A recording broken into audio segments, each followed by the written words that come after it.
Teman-teman sekalian yang dirahmati Allah Subhanahu wa taala, yang semoga selalu dijaga hatinya oleh Allah Subhanahu wa taala agar selalu thiqah billah, agar selalu percaya dan yakin kepada Allah Subhanahu wa taala. Karena kelemahan kita itu berawal saat kita mulai meragukan Allah. Dalam segala dinamika hidup, kita selalu butuh Allah. Kita butuh Allah ketika Allah kasih kita ujian, bahkan tetap kita butuh Allah ketika Allah kasih kita nikmat. Kalau kita butuh Allah saat diuji, agar kesabaran kita terjaga. Karena orang yang tidak ditemani atau dibersamai oleh Allah Subhanahu wa taala ketika dia sedang diuji, maka dia akan mudah untuk berkeluh kesah, bahkan berputus asa. Kebersamaan Allah kepada dia saat dia diuji itu adalah Allah Subhanahu wa taala menghibur hatinya. Allah Subhanahu wa taala menenangkan hatinya. Allah Subhanahu wa taala menghidupkan hatinya dengan nikmat iman. Ala bidzikrillahi tatmainnul qulub. Innamal mu'minun idza dzukirallah wajilat qulubuhum. Bukankah dengan mengingat Allah hati menjadi tenang?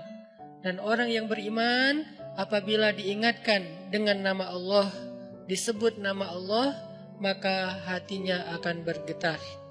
Ini bentuk Allah membersamai hambanya ketika dia dalam keadaan diuji. Allah menghiburnya dengan kalimat, alam yajidka yatiman fa'awa, wa wajadaka dhallan fahada, wa wajadaka ailan fa'aghna. Allah menghiburnya dengan kalimat inna a'tainakal kautsar. Allah menghiburnya dengan kalimat kalla saya'lamun, summa kalla saya'lamun. Allah menghiburnya dengan kalimat la tahzan innallaha ma'ana. Ini adalah ketika Allah membersamai seorang hamba saat dia dalam keadaan diuji. Allah membersamai hamba juga ketika dia dalam keadaan diberi nikmat. Karena tanpa itu, maka seseorang akan jatuh justru kepada dosa-dosa karena dia mendapatkan banyak kenikmatan hidup. Kalau Allah Subhanahu wa taala tidak menjaga dia saat dia diberi nikmat, maka nikmat itu justru menjadi jalan bagi dia untuk terjerumus kepada banyak dosa. Justru nikmat itulah yang menjadi penghalang bagi dia untuk mengingat Allah. Karena dia sibuk menikmati hidupnya, akhirnya dia terhalang dari mengingat Allah tepat waktu.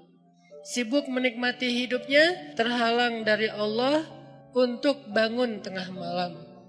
Karena dia tidurnya larut. Kenapa tidur larut? Karena terlalu banyak yang harus dia nikmati sebelum tidur.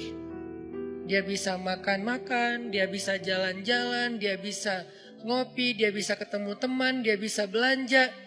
Bahkan dia nunggu midnight sale untuk bisa menghabiskan nikmat yang Allah kasih kepada dia. Sehingga akhirnya tidurnya terlalu larut, lalu dia tidak bisa bangun untuk menghadap Allah, curhat kepada Allah. Hal yang selama ini dia lakukan justru ketika dia diuji oleh Allah. Ketika diuji oleh Allah, mudah bagi dia bangkit tengah malam, curhat, sujud panjang, menangis dalam doa. Ketika Allah kasih nikmat, curhatnya hilang, malamnya lelap, sampai bahkan subuhnya juga kelewat. Ini kalau Allah nggak membersamai seorang hamba ketika dia diberi nikmat. Sehingga orang yang seperti ini, kalau dalam keadaan seperti ini terus-menerus dalam jangka waktu yang lama, nanti dia akan terjebak di dalam istidraj.